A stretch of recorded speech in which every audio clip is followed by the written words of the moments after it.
everyone, RavetheNInja here, bringing you an Elsword skill build. And the skill build will be revolving around my Knight Emperor. So this is gonna be my personal skill build. So make whatever adjustments you want to make based on how you want to play. And this is just, something you could use as a foundation, or you could even use the exact same set with the exact traits and everything that I use too. So I'm gonna get started with the gear first. So for starters, I have a +10 Trembling Percusus Sword of Greed. Now, in all honesty, you don't need to have this. Namely because it's something you can't really get anymore. If you want a raid weapon, hopefully KLG comes up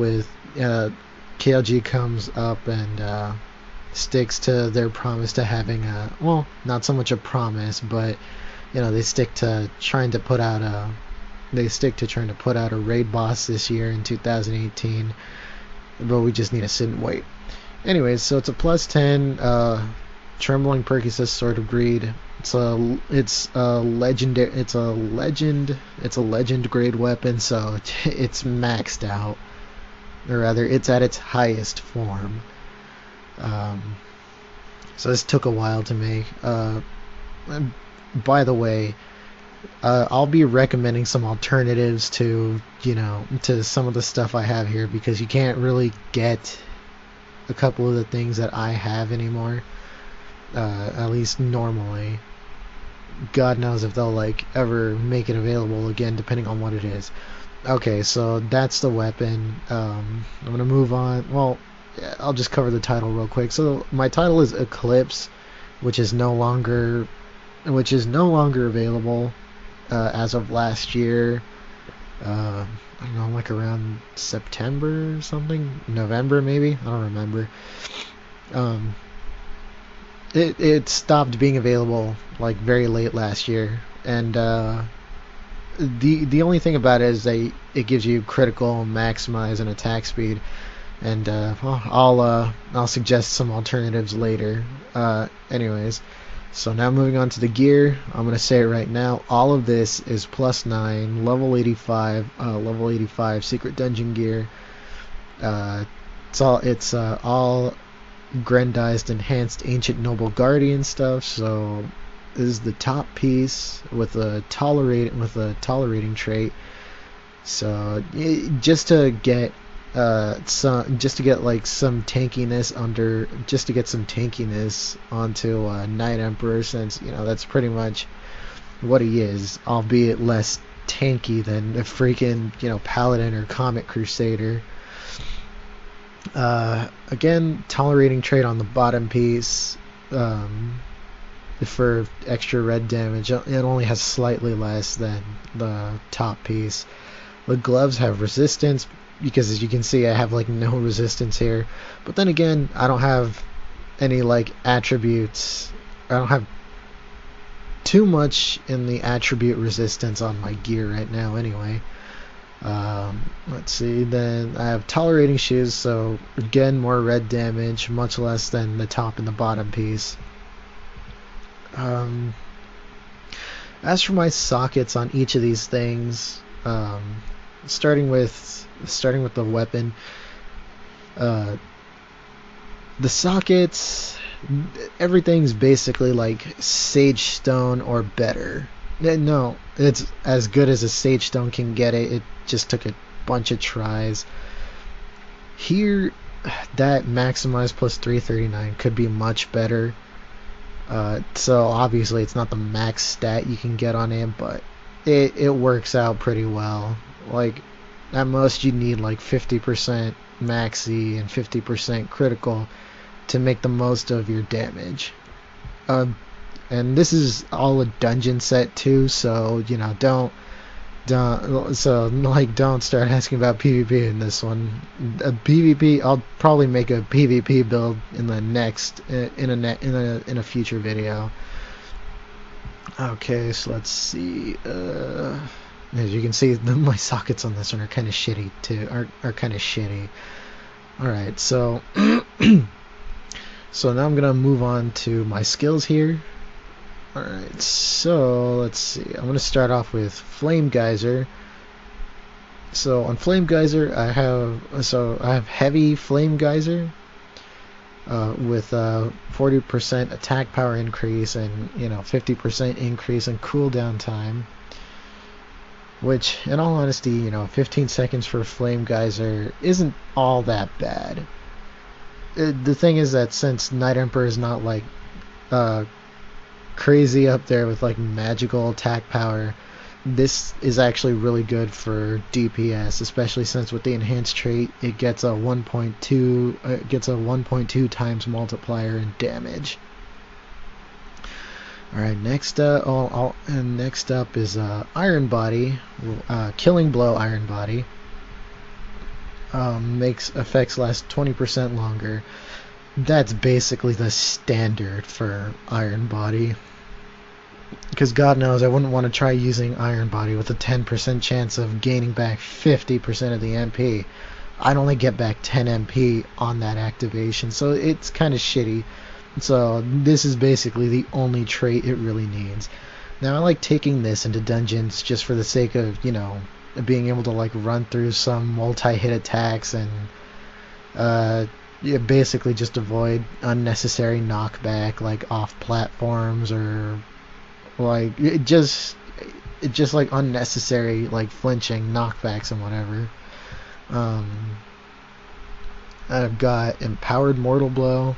Attack power increased to 130%, so it gets a 30% attack power boost, which is good for 100 MP.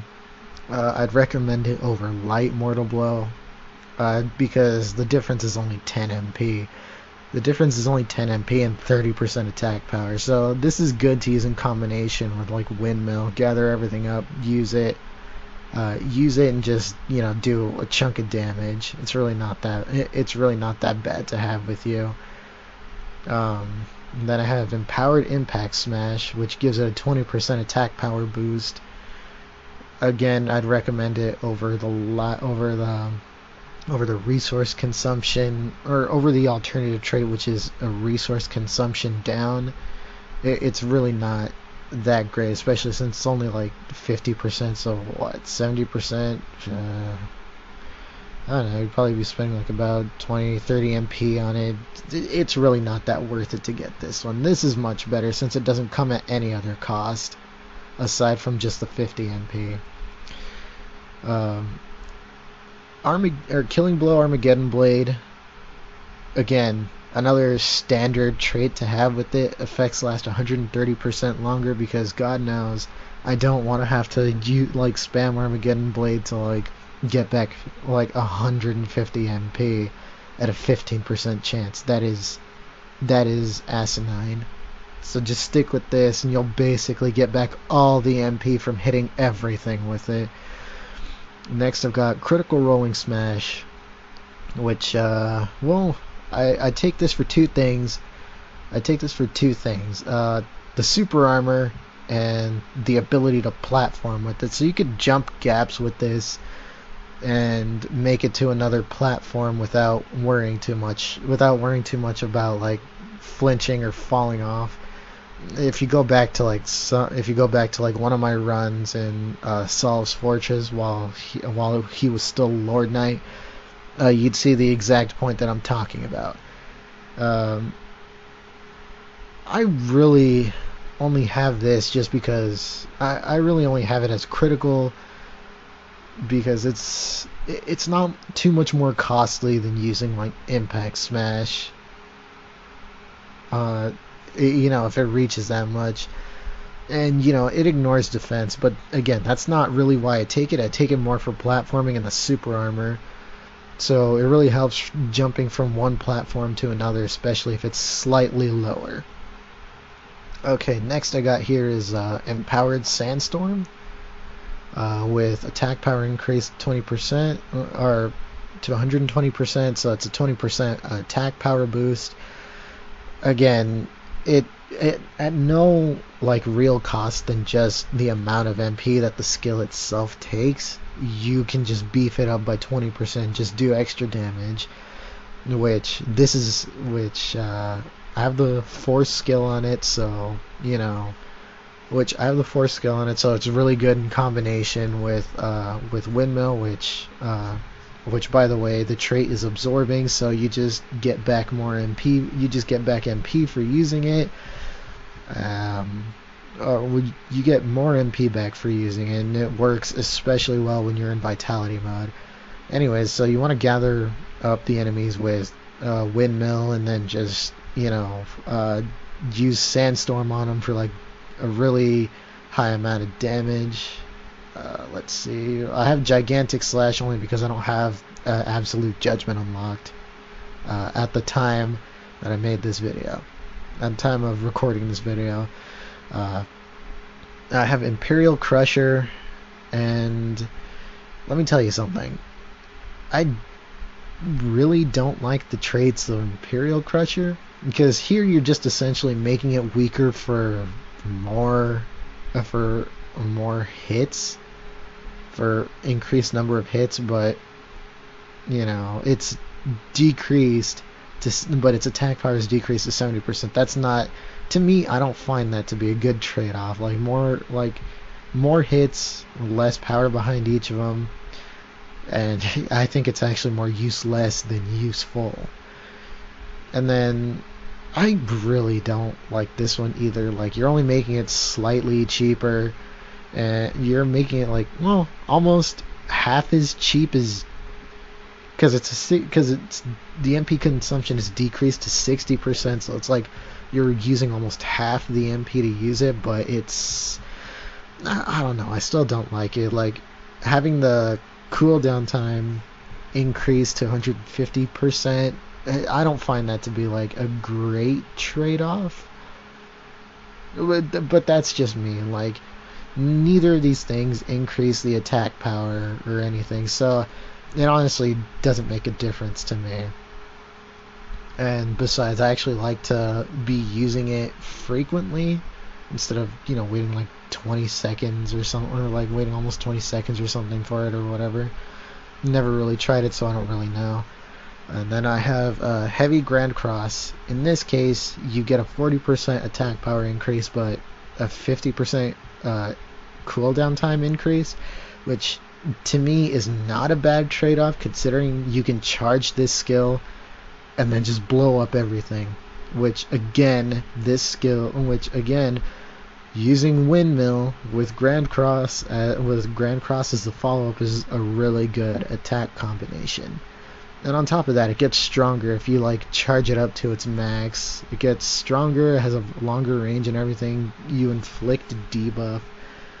It's really not that bad. It's actually, no, I can't say it's not that bad. It's a great skill, especially if you have it in the Transcendent slot and the slots are glowing. Oh man, it is totally monstrous. And the same thing with Armageddon Blade, just a huge chunk of damage. Let's see here. So force skills. So for force skills, it's basically just it's all the standard stuff that you get just from unlocking, just from getting to third job, getting the third job for the character that those third jobs are available to. We're still in first batch here at NA at the time this video was recorded. So I've just got Sonic Blade in there for just shits and giggles. The ones that really matter are Windmill and Sandstorm, which I can say right now, either of these are fine, because with the force skill, with the force version of Windmill, you're just basically shooting out other like little mini windmills in the direction you're facing when you're spinning. And then Sandstorm, and then the force version of Sandstorm, you basically just create a sandstorm right in front of you and do an extra slash. It's just a shit ton of damage, which it's just a shit ton of damage. the skill build that I've got going right now literally suits like just being Lord Knight too. Like these things here just come with being Knight Emperor for those who haven't already figured it out. But this skill build minus the 4 skills work very well with just being a transcendent Lord Knight. So you're not really missing out on a lot. Okay, so now as for the alternatives to some stuff, oh shit. Okay, this is the level 80. Oh, this is a level 80 grandized ancient royal guardian sword, not noble guardian. Of which, as you can see, I also got it to +9. Oh god, the sockets suck. Okay, I'll tell you this much right now. Just pretend it's a noble guardian sword. So obviously, since there's gonna be a lot of people that don't have the raid weapons of any kind, like perk or Eltreon. The secret dungeon weapon, after being enhanced and grandized and everything, is actually still really reliable. And when you have all 6 pieces of the secret dungeon set, you basically get to summon that boss. You basically get a chance to summon that boss from the secret dungeon that the set originates from. Let's see here. Now, for my accessories, I've got Tears of Fenrir, which you'll literally just get by doing the story, so don't skip over it if you don't want to, because it gives you like a really nice all-around stat upgrade, like 1 or 2% at the most. But it is like pretty significant. I've also got the Maya's Commander Crown, really doing it for the critical. And then Black Sun, which you get from Solace's Fortress, or from Solace Fortress. Now I have the Solace accessory set here because 3.5% boost in your physical and magical attack power. So I'd recommend this to characters like all across the board. I also with the enhanced ancient noble guardian wings, I have the penetrating trait on it, or identification for the add damage. So if you ever like plan on doing some PvP or whatever, that's gonna be your go-to thing. Let's see, got L Turbine Mechanics earrings, which this is an event thing, so you're not really going to be getting anymore, and the reason I have it is just because of because I have piercing 4 on my perk weapon. So with this in combination with the Ring of Brilliant attack, it gives you like a 22% chance.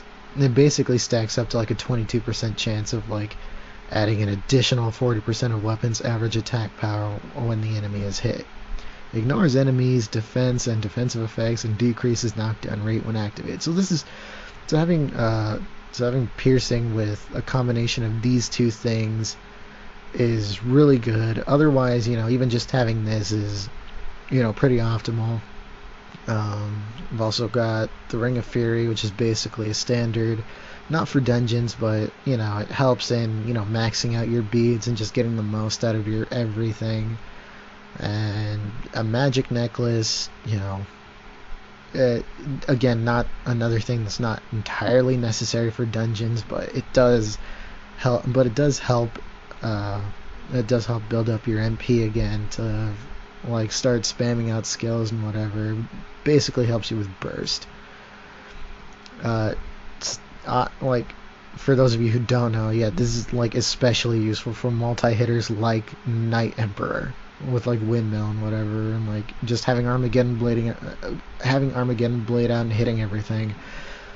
Then I have Fox Bandit beads as my costume face accessory bottom piece, which let me tell you, there's like no really good accessories for this slot, really, unless you got it from an ice burner or something. But this is basically just to fill in the spot. And, 143 critical plus 143, and just a little couple drops on MP gain on receiving and attacking. Now for titles, let's see. So for titles, like if you're willing to stand the 800 runs, and let's face it, not a lot of people are doing them anymore because Eclipse is gone. If you can stand doing the 800 runs, I definitely say go for Resistant to Destiny. You only get like, I don't know, maybe half of the stats you'd get from Eclipse on crit, maxi, and attack speed, but it's not a bad trade-off when it gives you like a little more tankiness with HP, and then you get the 5% bonus in your physical and magical attack power. And if you don't want to do that, just like get someone to carry you, get through like freaking shadows to get a Shadows Descent, which gives you 858 in crit and maxi, and also these two special effects here reduce all resistance per hit by -20 for 7 seconds with each hit, stacks 5 times, which, goddamn, that's crazy. -100 resistance for 7 seconds if you get all 5 stacks. Then you get the next attack's damage after 10th attack plus 5%. So really, like, those are just a couple of the alternatives if you like wanna get like the Solace Fortress titles, which, as you can see, I've got all 5 of them. But you can go for whatever title you want to suit your build. This is basically just to exemplify what exactly I use, what exactly I like to use, in dungeons. So for my costume pieces, I've got the white Curious Fox costume suit, which does help with the lack in resistance. Barely does anything for crit and for attack speed and crit, and just when you socket it, use Sage Stones on it to get the best out of it. So I've got like a maxi plus 715. I'm using the Henier Lord of Time and Space Ice Burner set, which it probably is easy enough to get because someone's bound to start selling it. This also adds like a good chance to like get more. This also adds like a little more into the chance of casting the element on your weapons. So I guess I've got like 23.2% of chance of casting piercing 4. This probably explains why it goes off. It gives you a nice all-around stat boost of like 1 or 2%, probably like 1%. Then you get the crit damage 10% increase, which is really good. Which is really good for having like a high critical stat. So you just basically give everything a good wallop. Then I have the Nasod lightsaber, which don't really worry about trying to get this. If anything, I would probably suggest trying to get something that would suit the set that you're getting again. But nearly any ice burner weapon is gonna work. Well, that's pretty much it. Thanks for tuning in for that. So thanks for tuning in for the skill build. This skill build, again, I iterate, is basically for dungeons. Is basically for dungeoning, and I hope you guys get a lot of use out of it, because again, this also works for Transcendent Lord Knights. So if you haven't gone to Night Emperor yet, or you're like still trying to work on it, it'll really help. Especially since you probably won't even have access to like getting like the heroic stuff yet, or unless you get carried through it or something. Anyways, whatever. So this is just basically to help make a foundation for your own skill set. Thanks for tuning in. I'll have a PvP build later, and I'll catch you guys later. Bye.